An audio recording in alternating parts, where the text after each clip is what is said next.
later, during the Hellenistic and Roman period, Delos developed as a commercial center, and we are told that as many as 10,000 slaves were bought and sold here in a single day. For us, it is particularly interesting because it brings our chronological tour of Greece to an end.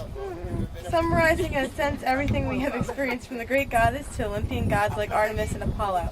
Indigenous Greek religion to foreign cults, Bronze Age rituals to political manipulated myths, architectural remains to natural wonders, public buildings to private dwellings, and hills, climbs to museums.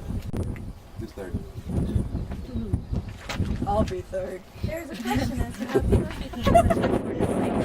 You probably already know that Delos does not contain a great harbor. Almost the entire island is surrounded by small rocky outcroppings. In addition, the wind often blows very hard, even in the summer. And lastly, while our ancient sources tell us that Delos became an important island because it lies in the middle of Cyclades, a quick look at the map on page 129 will show you that it is not at all in the center of the islands. The reason the island became so important, even back in the Bronze Age, is undoubtedly behind you. That large peak still known as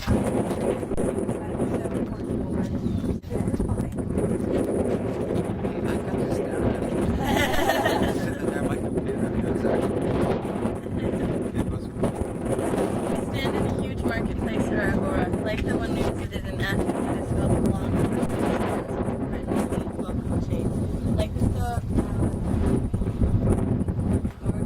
borders are represented in the different stories of the building. And the Doric walls are again included only half of them, like architrave. What is fluted?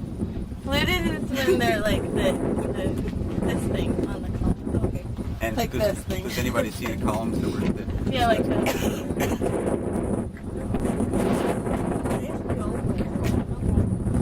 The architrave contains a dedicatory inscription from Philip V, King of Macedon, in the late 2nd century BC. Notice the incredible length of the meters of this stoa, and that it is double-sided. Also, add to the second story, and you can imagine how much this could be here during a long, crowded day at the harbor of Florida. I mean, imagine, something like this, the length of this thing, and then there's another one over on that side. It's huge. At the end of the stoa, there's at the end of the stoa, there's a wall which marks the windows in the area of Delos. Okay. Slowly. Can we keep reading? Okay. Try to carve it. Okay. Well, you will find the statue. Great big. And that's a her. Yes. Saw many of them. The gorge. The same sort of construction we have seen at so many pictures and palaces we have visited. The Athenian Acropolis, Eleusis, Knossos, and the Mycenaean Acropolis at Tiryns. I'll read it again. Let's start all over. I'll read it. Peanut gallery.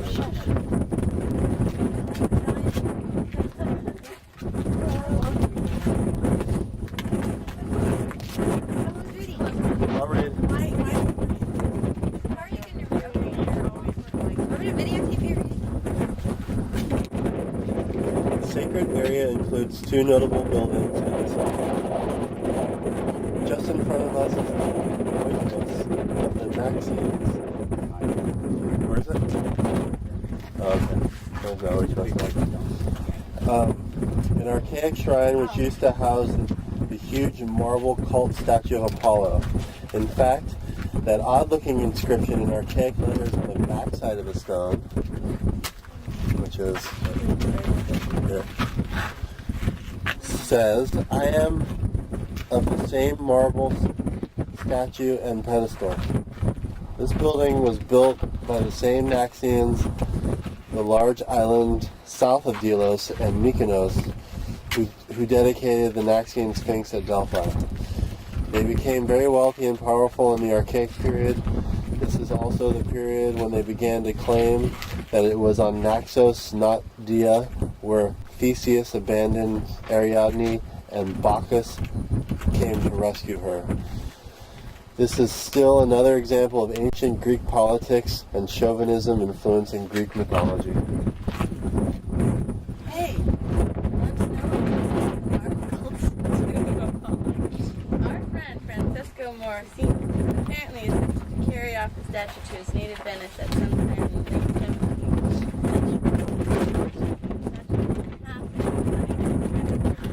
cable transport only 75 meters. Look downwards the harbor and you'll see it broke into two. Where? There's two little bumps. Yeah, Venetian. Right ahead, let's look at the pyramid. And in fact, part of that statue is in the British Museum, so that's what architects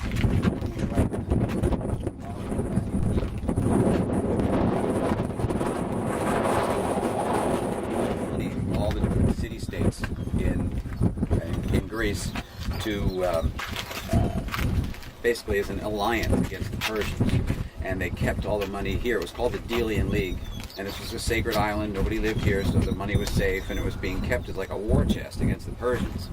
But what happened was, in 454 BC, the Athenians under Pericles decided that they didn't need a war chest against the Persians anymore. The Persians are no longer a threat, so they took the money and they built the Parthenon with it.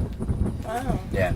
So, so the Athenians kind of, because they were Ionians and this was part of their empire, felt as if they had the right to do that. So that's where the money was over there.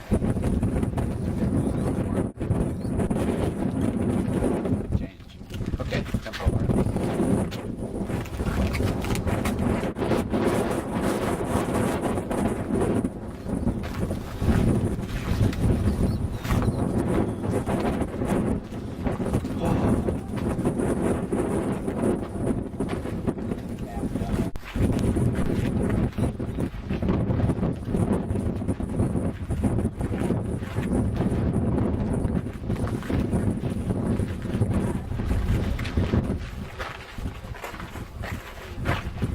Well, good to look at the back of it. See this hair, braids falling on his shoulder. And the other piece that you see to the left is like his Legs? hip. Oh, his hip. His hip. You see the two legs coming. Yeah, it's usually the arm is in the museum here. There's a foot in the British Museum. Which one's the Temple of Artemis? Head's gone. Okay, let's do the next paragraph. This Can you read it?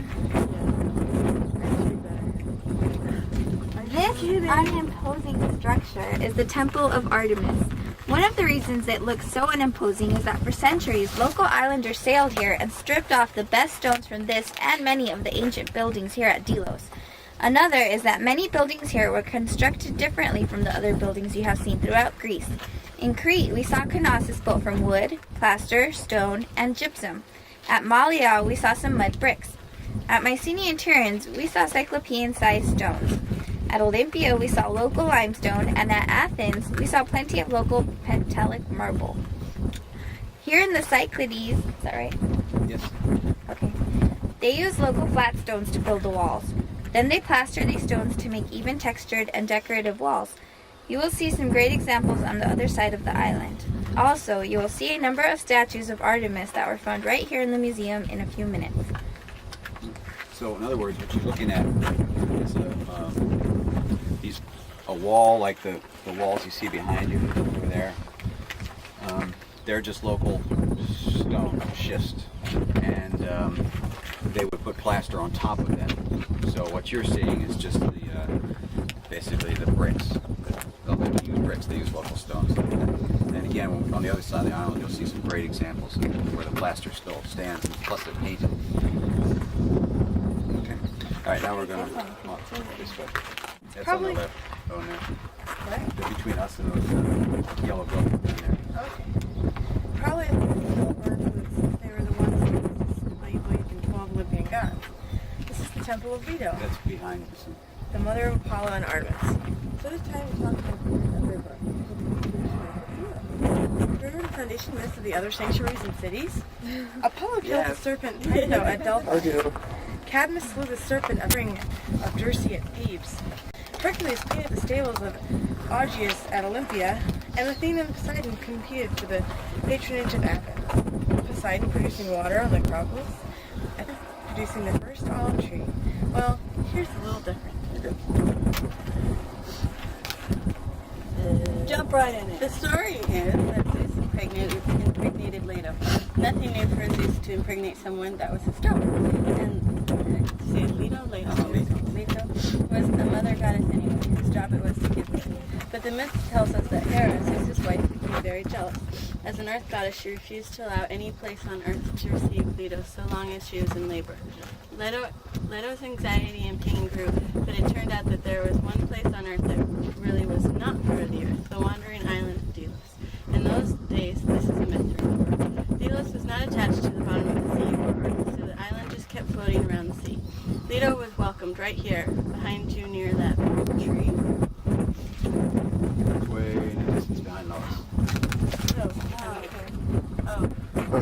Walk over towards it.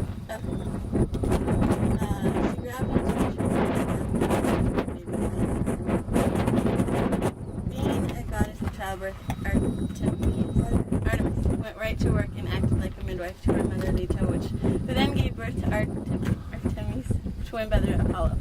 Leto and her two divine children, Apollo and Artemis, were so grateful they rewarded the island of Delos by giving her a permanent anchorage, taking her to the bottom of the sea so that she was not floating anymore. Okay, so the island was floating around, and they gave birth to the two gods here, and so then the island was fixed. Okay. Somebody read the next paragraph. In the rainy season, that palm tree sits in the middle of the lake, so it must have been quite attractive spot for ancient lovers. Right now it is dry, and it is concrete. The underground and undersea rivers ran here all the way from Egypt, and that they brought with them all these crocodile-like lizards you have been seeing and hearing around here. Actually, I haven't seen one yet. I saw a bright green. Is that here? What was that? It's a bunch. Okay, somebody else? That's me. Hi. But there's a problem with all this, historically speaking. We all learned in Greece that the worship of the earth goddess goes back to before celestial dwelling, male-dominant religions. And we all learned at Delphi that Apollo was a god whose worshippers came into Greece from up north, around 900 BC. Well, how can it be that an earth goddess, Artemis, of the sort whose rituals date back to Neolithic and early Bronze Age periods of 4,000, 5,000, even 8,000 years ago, can be the twin brother of a god, Apollo, who we know did not enter into Greek religion until 900 BC. We won't lose any sleep over this, but our cool Professor Solomon did, and hopefully he will tell us how this could happen before we leave this lizard-infested island. Okay. All right, we'll walk over.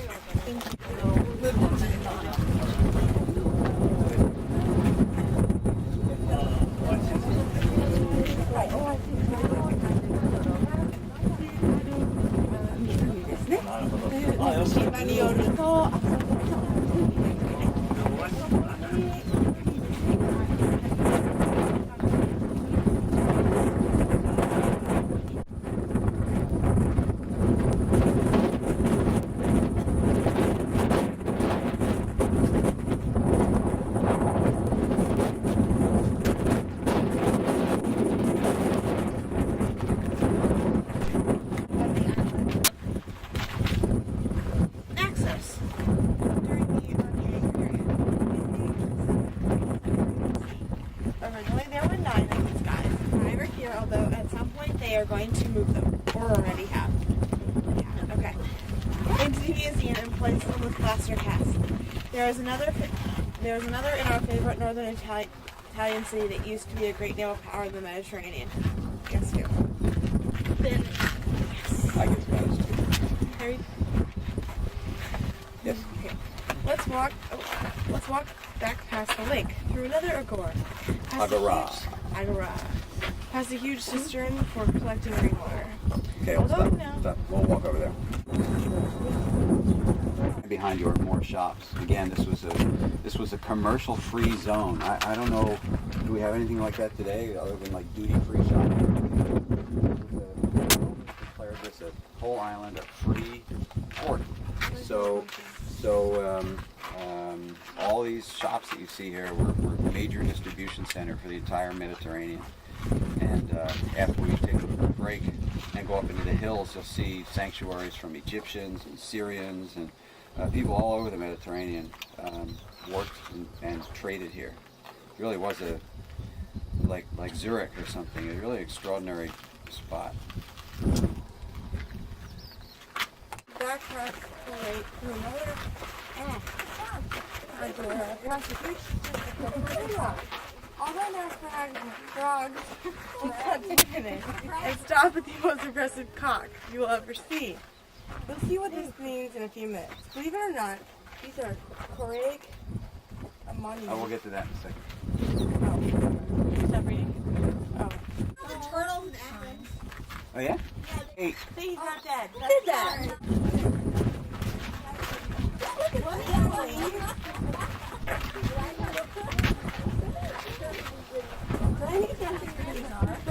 we're gonna read.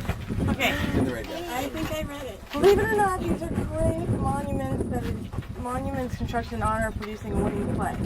They're dedicated to the in honor of whose spring festival now is being produced. Dionysus was the god of wine, revelry, and orgies, hence the sexual connotation of these monuments. As you can see, the association between the male thing and the male rooster goes way back to antiquity. There's a rooster on the bottom of that. Oh yeah. We just, they're sweaty balls.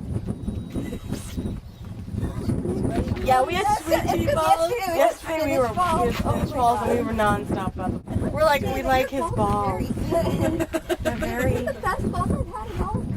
That's not a lot. And the sculptor of that one on the right, you could say, mine's bigger than yours. Yeah, it's bigger than yours. Everything is bigger. And circumcision.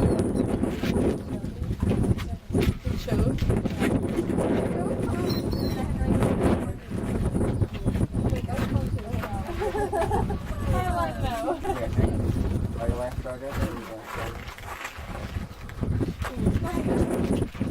Next, we'll look at the museum. You should notice the following in there. Three heads filled with numerous Horai of Apollo and Chori of Artemis, found in their respective temples here on Delos. In the room to the right, you will notice numerous objects from Mycenaean, geometric, and archaic Delos. The most exciting stuff here is in the room to the left, where they have collected ancient fresco fragments, mosaics, and everyday objects from Hellenistic and Roman houses excavated. You will see measuring cups, needles, all kinds of everyday objects. And speaking of roosters, you'll also see a relief sculpture of two fighting winged penises. Damn Venetians. After the museum, you can go to the snack bar for a few minutes.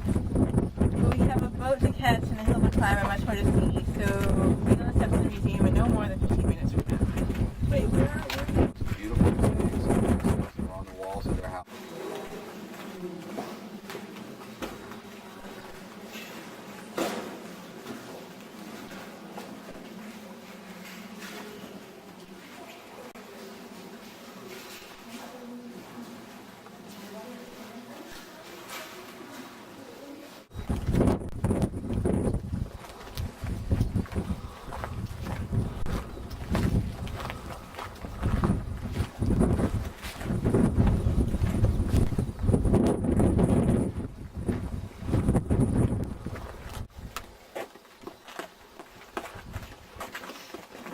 We have reached a point in our tour, chronologically speaking, where commerce has now reached down into lower than the royal class and the simply aristocratic class. We now have a merchant class. It's not exactly what we would call a middle class. That doesn't really develop until factories and the Industrial Revolution. But in terms of people sharing the wealth or people having access to wealth to a certain extent, the Hellenistic period, which is the name we give to the period after Alexander the Great, 323 BC is when he dies, up until the time that the Romans conquered everybody in the 2nd and 1st centuries BC. For these 200 years, this Hellenistic period is rather extraordinary. And Delos is one of the centers of it, the commercial center. It wasn't a governmental center. This is not an empire. There's no king here. This is a, like I said, it's a free port. So it's a bunch of business people, very wealthy business people, in the business of buying and selling commodities, which would include agricultural commodities and human resources, as we would call it today, i.e. slaves. Don't forget that slavery in antiquity was, as far as they were concerned, simply part of the economy. If you look at the history of humankind, the upper classes have come down in power and prestige, and the lower classes have come up in power and prestige. Needless to say, there are still some very wealthy, powerful people. The Kennedys, the Bushes, and Bill Gates. It fits the Rockefellers. It fits some of these categories. But at the lower end, all of you who have debts on credit cards. Basically, what would happen in antiquity of course, they didn't have a lively commerce like we did. But if you had 2-3 bad years on your farm and you couldn't grow crops sufficient to feed your family, and you had to go to the local resident, rich guy and say, with a big farm, and say, can you spare some? Then you were you didn't have credit. You basically were his slave. You owed part of your next 5 years' crops. Lenders have always been greedy, collecting interest and so on. And if you couldn't pay, then you were a slave. And basically, this went on till, as you know, 150 years ago, where people went into debt, and as a result, they were slaves. Then you get this whole class business where sons of slaves are slaves and so on. So we're at the very upper end now. We're at the guys who bought and sold slaves, and this is one of their houses. I'm sure he was an asshole, but nonetheless, it's a beautiful house and something to look at. As you can see, the front wall is rather magnificently arranged with big stone granite. It was originally covered with plaster and probably painted, but you can really get an idea as you come in the house. This beautiful marble threshold entranceway.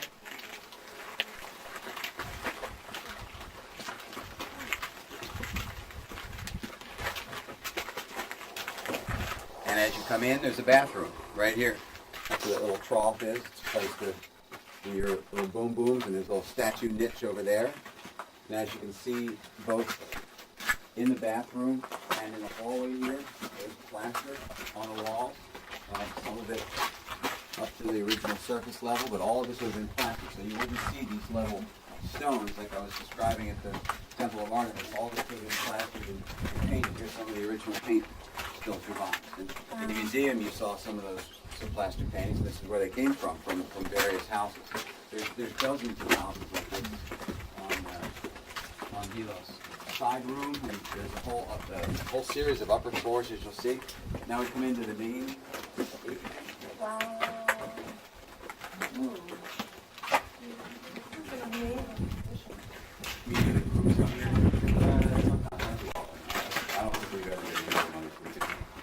This is a very typical kind of house from the Hellenistic and Roman church, for that matter. Anybody ever been to Pompeii? Anybody? Where? Pompeii. Okay, well, it's a place you should go at some point in your life. But the usual ancient house has this courtyard or atrium with a place for the rain to fall. You can see there's a channel around it and a well in the center of it because you need fresh water. And then it's surrounded with deep.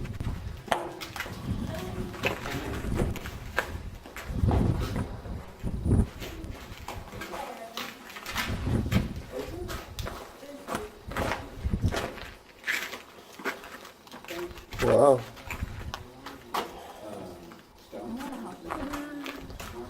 Me too. And it's surrounded by columns, as you can see, some very simplified Doric columns with a second story on top. Now, a lot of this has been reconstructed, but it's the way it was. And again, don't forget, this is all covered with plaster and paint. In fact, you see the plaster and the paint over here. It's kind of funny. we still do this today. They made this look like it was big those ashlar blocks that were, more expensive and difficult to transport out here. So they did a faux finish. Yeah, exactly. It's a faux finish. I mean, it's the original just stones piled up with plaster, and then it's made to look like they're these big stone blocks. Yeah, like wood paneling or almost anything of that sort. And then a little jutting out here. It kind of looks like beams. It's really neat. And this house was built in the neighborhood of 200 BC or so. Look at this room in here. There, step in there. You can see there's mosaic floor. Late. You talking like Jesus time? Yeah.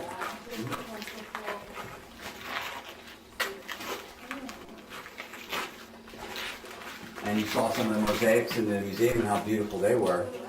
And we'll see several more before we're leaving. What's this? Like, why is it a building?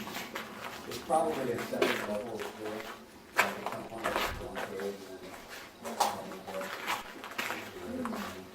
And it's all fresh, all the marble inside. How much of this is original and how much of it? Well, you can tell. I mean, like that's cement. Okay, yeah. There's that, but the rest of this is, most of it is original. I mean, it was collapsed, and the ceiling you're looking at is cement. That's been added. Okay. Because otherwise it's just a whole bunch of nothing. Yeah, there's a nice courtyard out front. Let's go upstairs.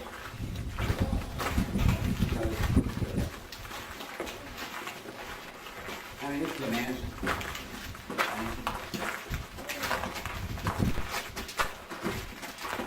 I'm sure you don't want to carve it.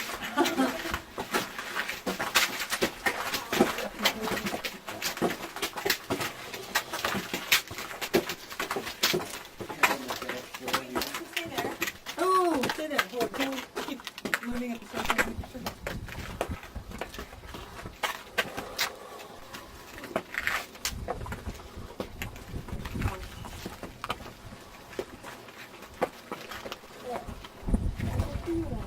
Very impressive. Stay there. Now that's a spider web. Yeah.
Wait, is everyone taking pictures? Yes. Okay, now I'm embarrassed. Okay.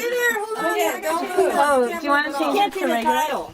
Oh, yeah. Oh, I guess you can see the road. Okay, yeah. Yes. To the left to make it regular? Huh? Yeah, Make it pushing regular. the C. Okay. Use it for something. Yeah. I'll just try to page in this ago. I'm putting one of those in my house.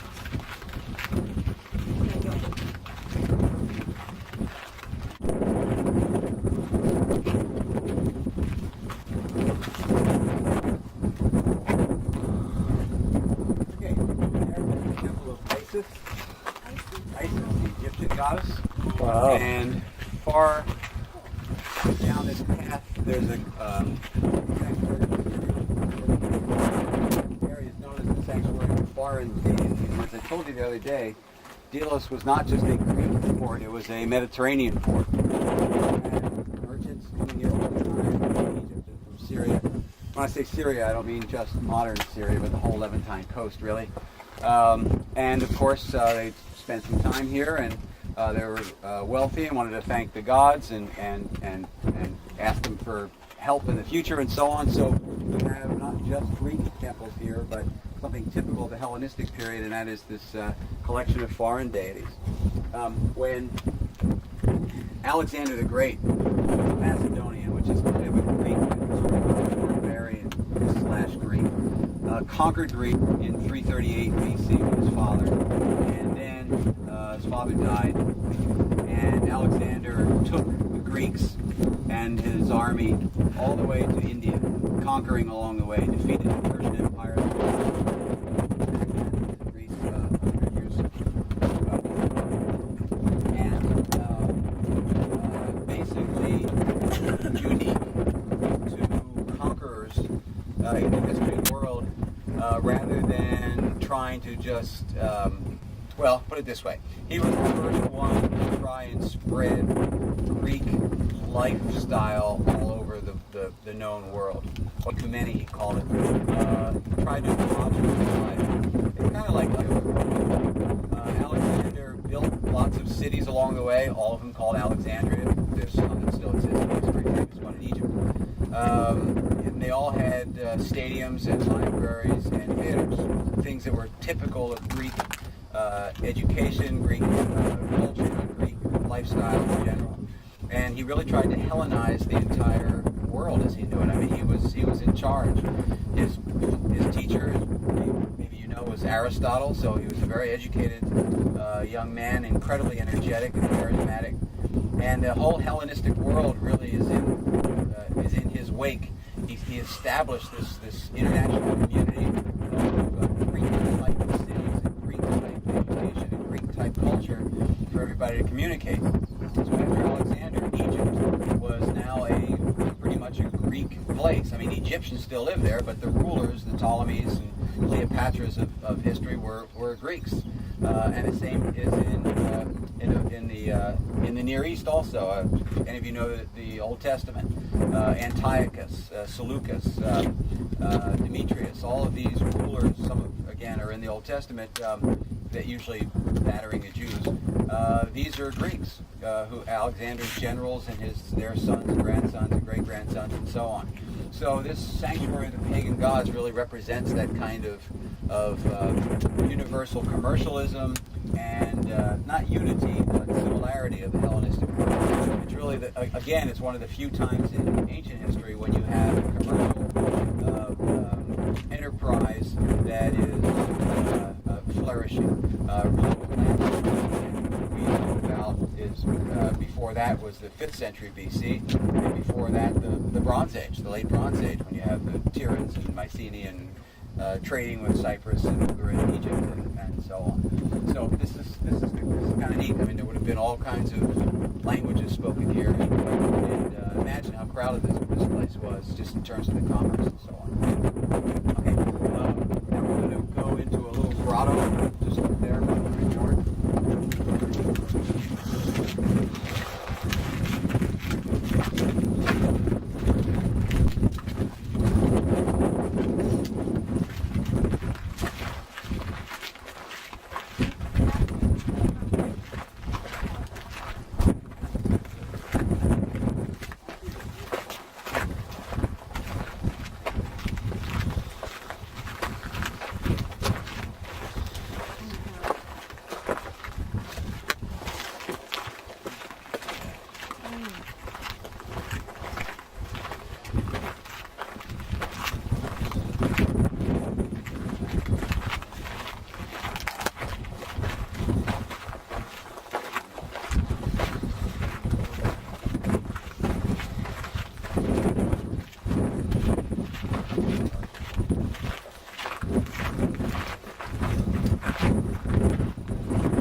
Yeah. Where is fire from the side?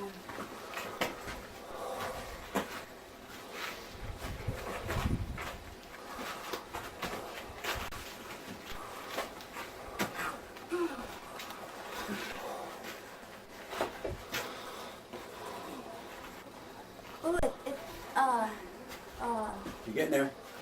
Starts with a C. Corbold. Yeah, Corbold. Good. And it's corbel in big blocks. Must come from what period? Okay. Mycenaean. Mycenaean. Just like the, all the photos too we saw, and just like Mycenae itself, the walls and Tiryns. Remember that long corbel passageway? The only problem is it dates from about 300 BC. They made it to look Mycenaean. They made it to look like it was ancient. Remember we were at the Argive Horion and they made a wall kind of look, they didn't really have the skill to do it anymore. Well, these people had the skill, and they kind of created this faux cavern, you know, to look like a for them, ancient cavern. And it was dedicated to Hercules at one point in history. So it's a pretty cool spot. And it's built right into the side of the mountain. I mean, naturally it was just a fissure, a cleft in the rock, but they put this on it, you know, through a roof over to a neat little shrine. Okay, now I'm sorry to say we're going to do the last hill climb of the trip. And it's short, but it's steep. So.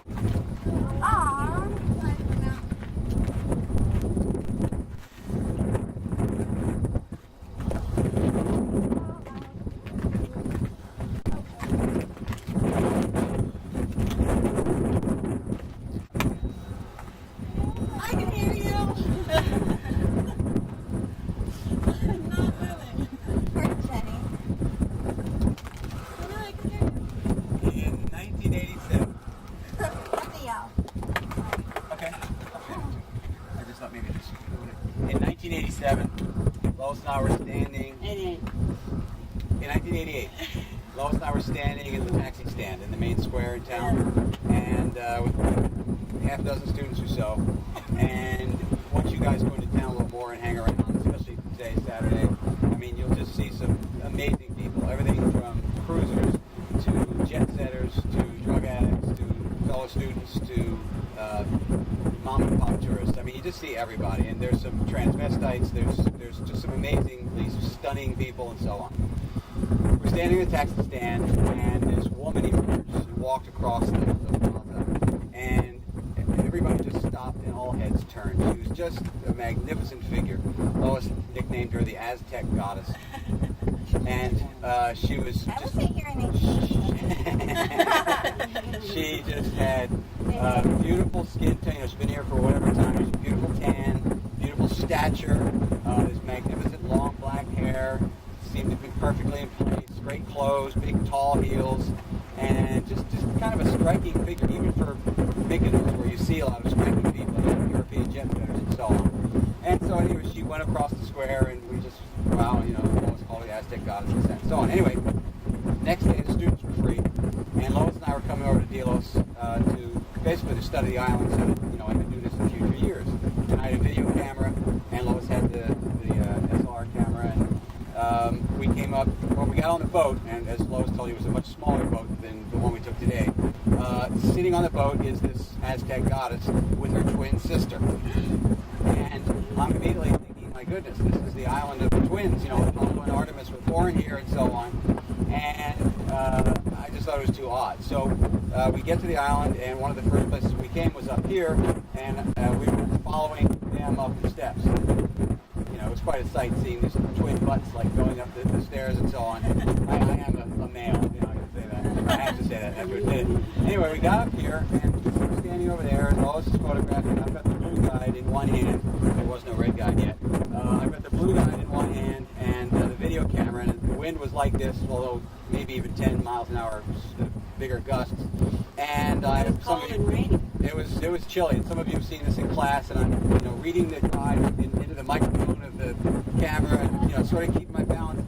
And in the distance, because we're like 30 yards over that way, I hear like chanting. Oh, and I look up, and the two twins have their arms on this column right here.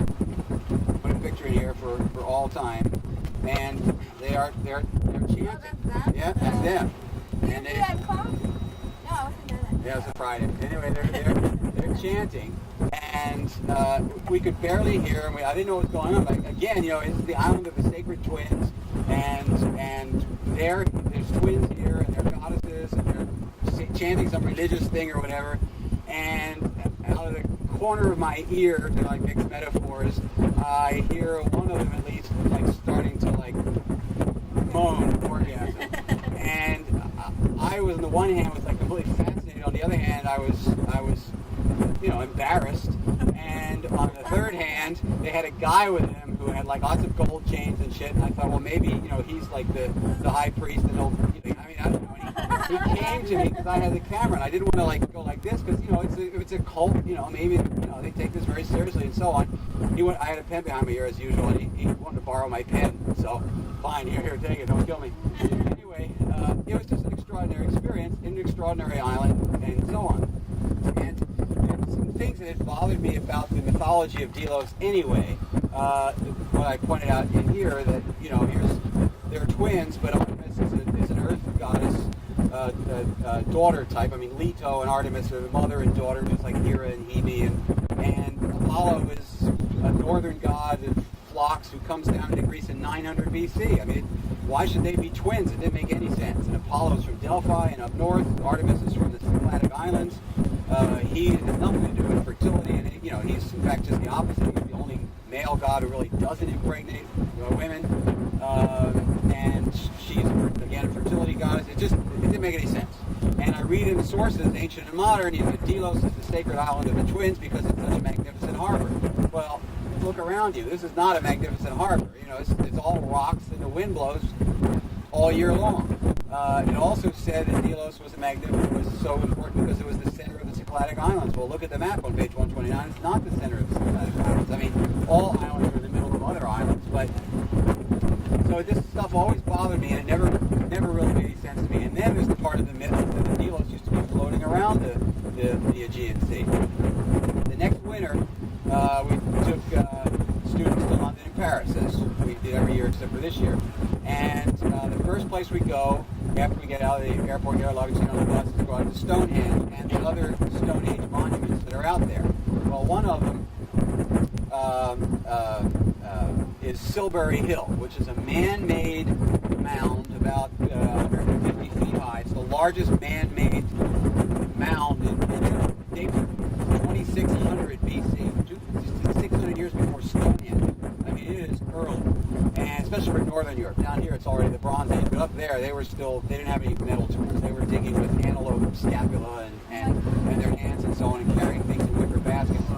And they constructed this huge mound, and nobody really knew what it was all about till the 1970s, and this fellow named Michael Dames wrote a book explaining that it was a big sculpture of the earth goddess. And again, those of you who didn't take mythology know that this was rather common in those days, but they often made big sculptures of the earth goddess.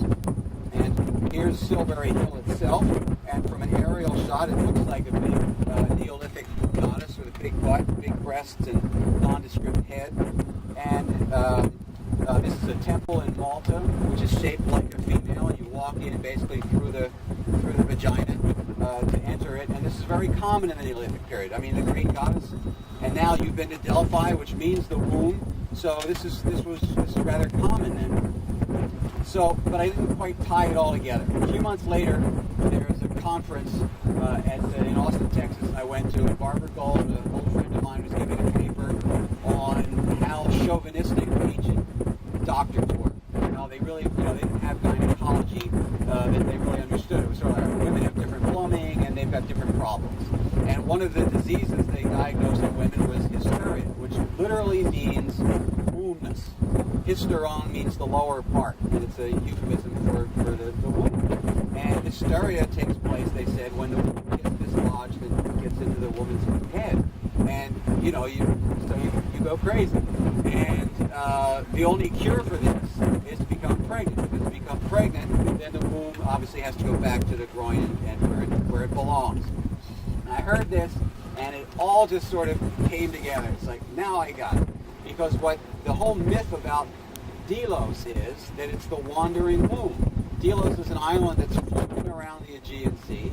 and it allows Leto to give birth to Artemis and then Apollo on it, and it gets anchored here. And that's what the myth tells you. This island serves no other purpose. Look at it. I mean, it's small, it's relatively waterless, it's hard granite stone. It just serves no other purpose. It's a shitty harbor, it's rough weather, and it's not in the middle of things. So this is the sacred earth goddess island. Now all these islands have mountains on them, but this one is pretty much flat except for this particular mountain right here, Mount Cynthus. On top of that, Silbury Hill is right next to a river, which is called the Kennet River nowadays. But this guy Dames looked up Kennet in medieval registries, and he found out that it used to be called the Kunt River, C-U-N-N-T. Well, I don't have to tell you what that's all about. And this is Mount Cynthus, basically C-U-N-T-H-U-S. So there's all these, and I say this in class, C-U-N-T, 600 years ago didn't mean what it means now. It was like Venus, it's like just an anatomical term, more or less.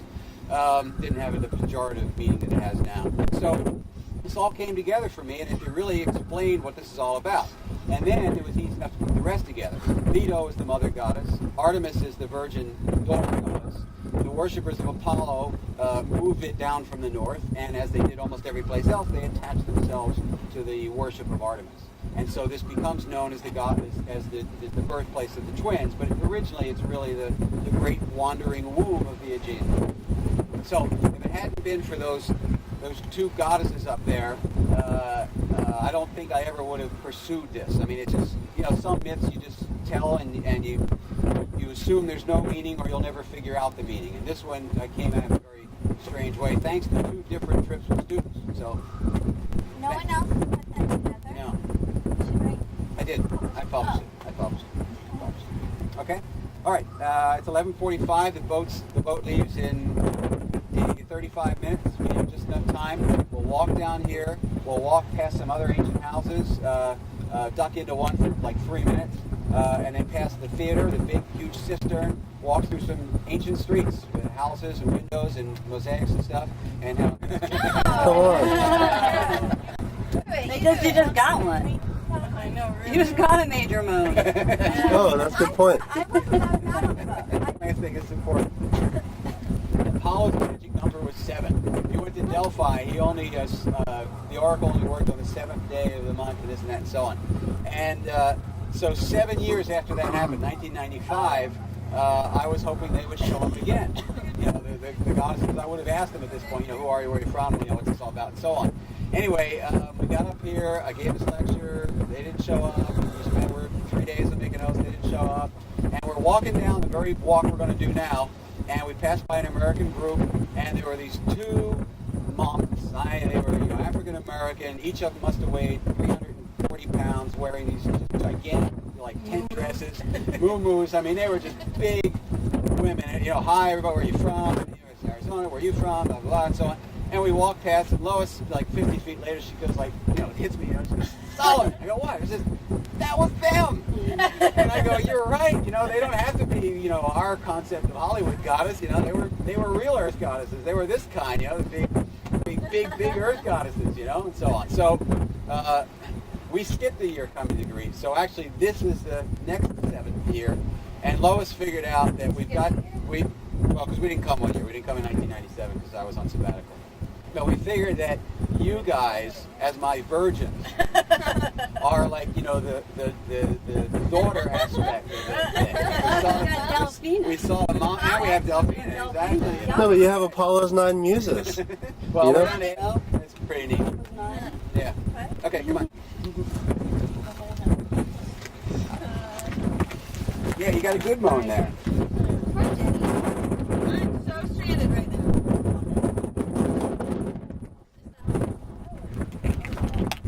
There's another boat at 145.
right here. Ow.